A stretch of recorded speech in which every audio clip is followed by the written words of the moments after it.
We're going to respond to the article in the Times on the weekend where it was reported 24% are in favour of Harry returning to the royal fold. This week, the Sunday Times reported that nearly a quarter of people, oh gosh, shock horror, support Prince Harry returning to the royal fold based on a new YouGov poll that was commissioned by the Times.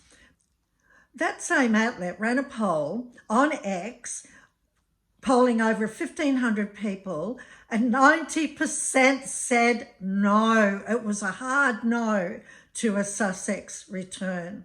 That's not reconciliation they're talking about. This is a PR move. And it assumes the public isn't watching. It isn't paying attention. Let's look at the numbers. The official poll, 24% support Harry returning. 54% are indifferent or unsure.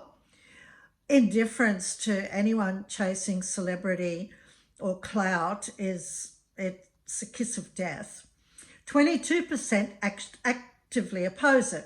And Meghan, just 12% support it, 41% oppose, and among over 65s, that rejection climbs to 64%.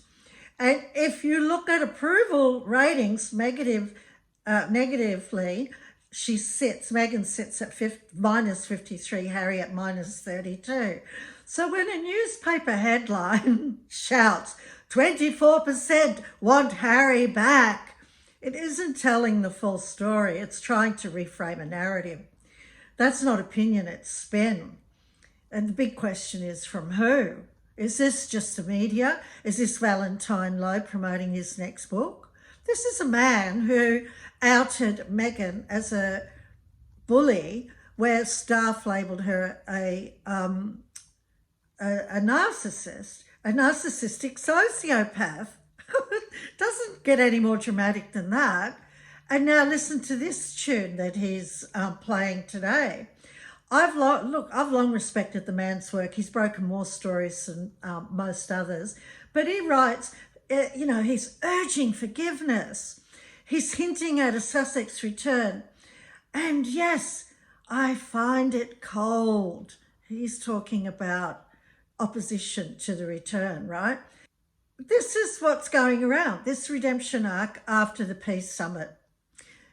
I'm inclined to think it's a PR trial balloon sent up by the palace to test the waters with Harry in relation to the Invictus Games in 2027. I do believe this is from the palace, and I have similar thoughts about the peace summit. Anyway, look, I resent this spin.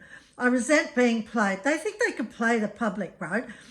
I resent a media class that thinks the public memory can be erased by PR. And most of all, I resent the quiet expectation that loyalty to the crown means silence. What about what they did to the Queen? We've got long memories.